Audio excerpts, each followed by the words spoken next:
Hi everyone, this is Laura from moonhousetarot.com. If you just signed on to my newsletter or you don't know me yet, I coach people with tarot cards, meditations, and with dream analysis to help you get in touch with your authentic core so you can make your decisions empowered and be aware in each and every moment if you choose to do so. I had an excellent question of one of you after the podcast on grounding. And the question was, what is actually, why should you ground? What is the importance of grounding? What can happen if you don't ground yourself? And I thought that was such a great question. So to make it into a podcast today. Um, just briefly on grounding, if you didn't hear the last podcast on it, I basically explained how you could ground yourself. And grounding basically means that you're fully aware in the physical world because this is where we are. And with physical world, because I know it can sound a little bit abstract, I basically mean, the ground you walk on, the table that you can feel the table, the chairs, and basically live by the rules that this world just has that we experience as humans. Okay, so what happens if you feel ungrounded? Um, Especially if you're very spiritually orientated and you like card readings or you like reading up about the law of attraction, are into symbolism, astrology, all of those tools, is perfect to get an overview of your life. So it can get you in touch with your thoughts, with your emotions, with your soul. And that's all very well, but if it's not grounded in the real world, so basically if you just exist only on the level of emotions or you're just thinking about it, then the action is missing. And for anything to get real, action is needed. Um, because otherwise it's just thoughts, it's just dreams, and it even works this way if you're an artist, and maybe that's the best way I can explain it. Paintings you see on the wall, the books you are reading, maybe statues. It all started in someone's mind somewhere at one point, and the artist likely tapped into what I call, the subconscious pool. That's basically a pool where you can gain all-time wisdom from, and it gives it an extra boost if you are working with it. It's when you get into the flow. It's suddenly everything is all the ideas, they start with you, but you start getting into a channel. Well, without going into that too much, what it means is if the artist would have done nothing with it, but just thought, that's so nice. Oh, wow, great ideas. And, that would be such a good poem. But would-be's will not get you anywhere. It's not translating any art form onto into the world or onto paper or onto a painting. And the same basically goes for you. If you only, feel things all the time, or you think things all the time, but you basically, you lose touch with what is really around us. And unfortunately, on this plane, as I call it, if you want to get somewhere, you will have to, there's no time travel yet in the way of I want to go somewhere, I want to go out on a trip, or I want to go to Spain or to Hawaii. Well, you have to get on the plane, don't you? to get there. And being very ungrounded usually means that there's not enough balance between all our existing planes and worlds of existence. Um,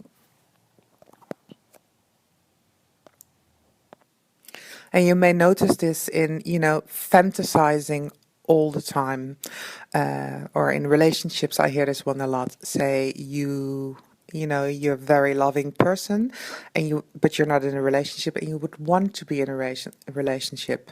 What can happen then is you think too much about the past and about a past lover or relationship, or you dream how it would be in your imagination in the future. While in reality, nothing's changing. You are not checking your ideas or your feelings in an actual relationship. So it's just a concept, and you are not truly experiencing it in your body. So there's no person that can touch you. There's no person you can call and that will respond to you. There's no one who's actually holding your hands.